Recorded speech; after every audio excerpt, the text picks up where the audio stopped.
Comigo em Mateus capítulo 24. Mateus capítulo 24, do 37 ao 39. Você já sabe o título dessa meditação: Cuidado com as distrações. Tome muito cuidado com as distrações na vida. Mateus 24, do 37 ao 39 diz assim: quando o Filho do Homem voltar, ou seja, quando Jesus voltar, será como nos dias de Noé. Nos dias antes do dilúvio, o povo seguia sua rotina de banquetes, festas e casamentos, até o dia em que Noé entrou na arca. Não perceberam o que estava para acontecer, até que veio o dilúvio e levou a todos. Assim será na vinda do Filho do Homem. Amém. Noé, ele viveu em um tempo em que Deus foi colocado de lado da vida das pessoas. A Bíblia diz que Noé era o único homem íntegro na face da terra. Então, Deus havia sido esquecido, desrespeitado. Os contemporâneos de Noé viviam uma vida de prazeres no aqui e agora. Eram egoístas, adúlteros. Diz o texto que eles buscavam mulheres como lhes achavam melhor, mas não era buscar mulheres para se casarem e permanecerem casados. Quando enjoavam de uma, buscavam outras. Assim era o tempo de Noé. Eles só se preocupavam com a sua própria sobrevivência. Eles não pensavam no futuro e muito menos pensavam na eternidade, na vida após morte. No entanto, Noé, como eu já citei, era o único homem íntegro e ele se importava com as pessoas. Lá em 2 Pedro 2,5 diz que ele era pregoeiro da verdade. O que é um pregoeiro? Um pregador. Ele anunciava o juízo de Deus, a construção da arca. Por si só, a curiosidade das pessoas procurando ele, o que ele fazia centenas de quilômetros do mar, não havia nenhum rio profundo próximo aonde ele vivia, e ele construindo uma arca de 150 metros de comprimento, um navio, um barco muito grande. Aquilo gerava curiosidade. Quando as pessoas perguntavam, indagavam, Noé pregava a verdade. Deus quer que todos se arrependam. Ele pregava a mensagem de arrependimento, mas ele era zombado, escarnecido, era deixado de lado. Ele mostrava o caminho do arrependimento, mas as pessoas o deixavam de lado. E quando Jesus traz o assunto de Noé à tona, ele está falando sobre o arrebatamento, está falando sobre o fim dos tempos, está falando também sobre o período da grande tribulação. Ele diz: quanto àquele dia e hora, ninguém sabe a não ser o Pai. No entanto, Jesus deixou sinais para que nós observemos, sabendo que estará próxima a sua vinda. Aqui ele diz, que não perceberam até que estava para acontecer, na época do dilúvio, até que veio o dilúvio e matou todos. Assim será na vinda do Filho do Homem. Então Jesus deixou sinais para serem observados, e eu não quero falar sobre os sinais num todo, porque eu já tenho falado muito sobre isso, mas eu quero falar num sinal específico que Jesus fala neste texto. Ele está falando sobre as distrações. O texto ele diz claramente: o povo seguia sua rotina. O que é rotina? É aquilo que você faz todos os dias. Eu sempre olhava para a rotina do dia a dia, trabalho, negócio, tudo mais.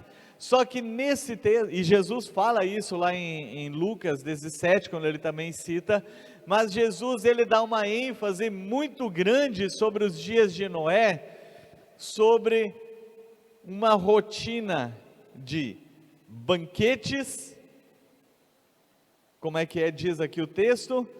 Sua rotina de banquetes, festas e casamentos. Eles tinham uma rotina, era algo que era praticado todos os dias eles tinham banquetes, todos os dias eles tinham festividades, e quase todos os dias, ou todos os dias, havia casamentos que por sua vez, as festas duravam 7 dias no mínimo. Para os mais abastados chegava a durar 1 mês, 6 meses de festa. Então havia essa rotina que Jesus estava falando, e essa rotina fez com que eles desapercebessem, eles não perceberam o juízo iminente que Deus estava trazendo sobre a face da terra. Veja como eles festejavam.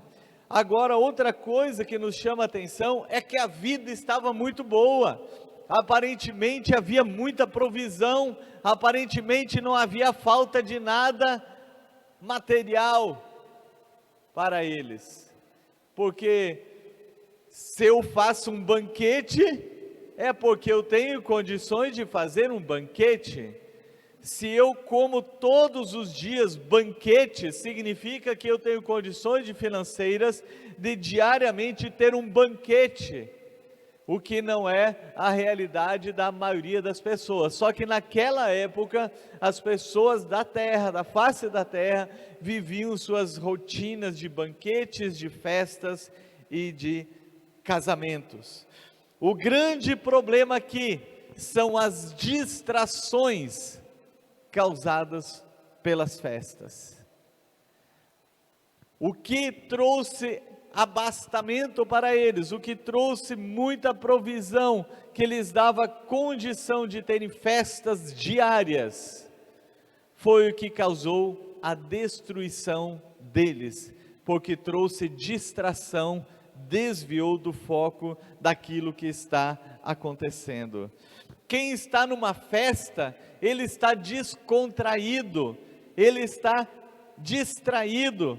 Ninguém reflete sobre a vida em uma festa. Ele está batendo papo, ele está bebendo, ele está comendo.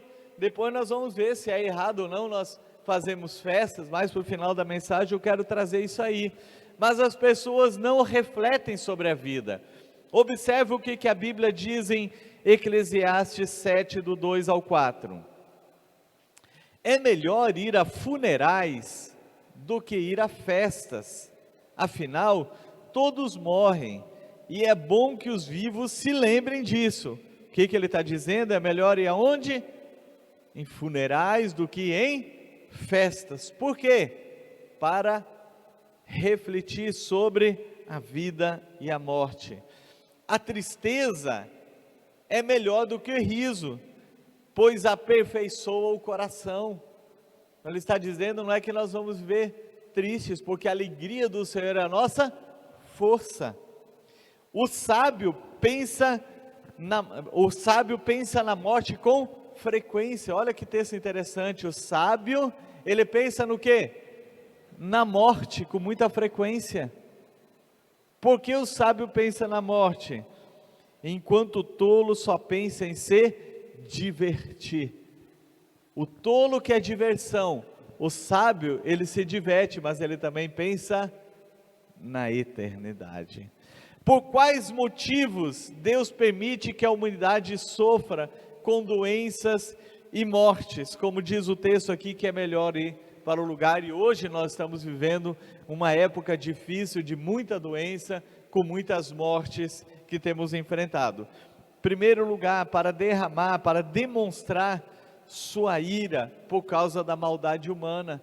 Quando vem muita doença, muita morte, muito sofrimento, muita tragédia, o homem precisa parar e refletir: Deus está fazendo algo. A Bíblia diz que Deus tem tamanho controle sobre a sua criação, tamanho controle, que as ondas do mar só vão até onde Deus permite, o leito do rio só vai até onde Deus permite. Diz o texto que até folhas de árvores caem somente com o consentimento de Deus. Isso quer mostrar o quê? Controle absoluto sobre a criação. E quando nós observamos os dias em que nós vivemos, com tantas tragédias e acontecimentos ruins, mostra que Deus está dizendo algo para nós. Eu estou derramando a minha ira para que vocês parem e reflitem. O segundo motivo é para que o homem se arrependa de seus pecados através do sofrimento. Não é aquela velha história que não vem pelo amor, vem pela dor. Isso é uma mentira. Tem muito desviado, achando um dia eu vou pela dor, e aí acaba morrendo e vai para o inferno. Tem muitas pessoas assim, mas o sofrimento deve levar o homem a se arrepender dos seus pecados. Afinal, todo sofrimento humano é consequência do pecado. Lá no jardim do Éden, quando o homem pecou, Deus disse: por tua causa, maldita é a terra, ela te produzirá espinhos e abrolhos. Ou seja, houve alguma espécie de mutação genética em muitos insetos, muitas plantas, e isso trouxe doenças para o ser humano e sofrimento. E o terceiro motivo que Deus permite os sofrimentos é para mostrar que os sinais são avisos dos servos de Deus, são um aviso de Deus, os sinais. A ganância, o pecado, a imoralidade, o egoísmo, o afastamento de Deus, a desonestidade e o orgulho, são sinais de que o homem está indo de mal a pior e ele precisa frear a sua vida. Os sinais estão cumprindo, e as distrações que nós estamos vendo hoje mostram que Deus está anunciando a vinda do seu Filho. Com tanto sofrimento, tem muitas pessoas que não se voltam para o Senhor. Se esse é o caso, você que está me ouvindo neste momento, e você ainda quer ir em festa, banquete, só festa e banquete, ainda que o sofrimento esteja atingindo a humanidade, você precisa parar, refletir sobre a eternidade, porque Deus não nos criou para vivermos somente esta vida, Deus nos criou para vivermos eternamente. Assim como nos dias de Noé, as pessoas pensam que a volta de Jesus é demorada. Quanto tempo você ouve que Jesus está voltando em breve? Desde que ele subiu aos céus, até antes ele disse: em breve eu voltarei. Você imagina na época de Noé, ele começou a construir a arca, e ele demorou um século pelo menos, alguns dizem que 120 anos, eu creio em 100 anos, porque Noé tinha 500, quando começou aos 600 ele entrou na arca, então durante 100 anos ele estava anunciando: o dilúvio vem, o juízo vem, arrependo-se, arrependo-se. E a Bíblia diz que o Senhor não tarda em cumprir a sua promessa, não é demorada como alguns pensam, mas Ele está dando oportunidade para você se arrepender dos seus pecados. Deus vai livrar a sua igreja do juízo. Nós falamos muito sobre o juízo de Deus e precisa ser falado. A notícia boa é que do juízo a igreja será livre. Veja assim como foi nos dias de Noé, somente depois que Noé entrou na arca, e que ele estava seguro, o dilúvio veio. Em Lucas 17, falando no mesmo assunto, ele diz também sobre Ló, somente depois de que Ló saiu da cidade, é que veio o fogo e desceu sobre aquele lugar. Assim, quando a igreja subir, vai acontecer os piores anos da humanidade aqui na terra, porque o anticristo vai dominar, tragédias, catástrofes vão se multiplicar aqui na face da terra. Agora, se você está curioso, eu estou falando tanto sobre festa, É pecado se divertir? É pecado ir em festa? Não, não é. Mas temos que tomar o cuidado para que as distrações não nos tirem do alvo. Não podemos ficar distraídos, temos que estar atentos. Por isso que Jesus falou o tempo todo, das mais de 300 referências sobre a sua vinda, só no Novo Testamento, todas elas estão acompanhadas, portanto vigiem, portanto estejam atentos, estejam em alerta. Então nós não podemos ficar distraídos, e quando nós olhamos para festas, e olhamos para o Antigo Testamento, Deus instituiu um monte de festa, você sabia disso? Um monte. Vou citar algumas. Por exemplo, a Páscoa é uma festa que Deus instituiu para eles comemorarem durante 7 dias. Festividade. Para lembrar do quê? Que Deus os havia resgatado da escravidão e para mostrar que no futuro Ele enviaria o Filho dele para morrer na cruz do Calvário. Deus instituiu também a festa das primícias, que eram as primeiras partes da colheita. Para quê? Para lembrar que tudo vem do Senhor. Então eles celebravam olhando para o Senhor. Agora tem festa de crente que dá nojo. As nossas festas devem glorificar a Deus, mas tem festa de aniversário, de casamento e de outras coisas de crente que dá nojo. Pedem para alguém ler um versículo, fazer uma oração, e parou para aí o que era para Deus. Depois tem música mundana em vez de louvor, tem balada, tem bebida alcoólica, tem prostituição, tem tudo o que acontece no mundo, dentro da casa de crente ou dentro das festas dos crentes. Aí eu pergunto, essa pessoa está atenta? Essa pessoa está atenta? Ou ele está exatamente como nos dias de Noé? Será que ele está como as 5 virgens que tinham azeite de reserva, ou aquelas 5 que não tinham? Vários mestres, doutores que entendem de grego, de hebraico e tudo mais, eles dizem, se referem a essas 10 virgens, todas elas como igreja do Senhor. Só que 5 ficam na hora do arrebatamento. Por quê? Porque estavam distraídas, a sua vida era mais mundana do que espiritual. E aí nós encontramos outra base bíblica que diz lá em Apocalipse, que João tem uma visão de multidões e multidões que estão diante do Cordeiro vestidas de branco, e ele diz, Senhor, quem são esses e de onde vêm? Ele disse, esses são os que vêm da grande tribulação e não se corromperam lá. Quem são? A igreja não vai passar pela grande tribulação, mas os que ficarem distraídos. Veja que metade ali estava distraído. Não tem o objetivo de fazer uma comparação matemática, metade, 50%, nem nada disso, mas uma parte distraída.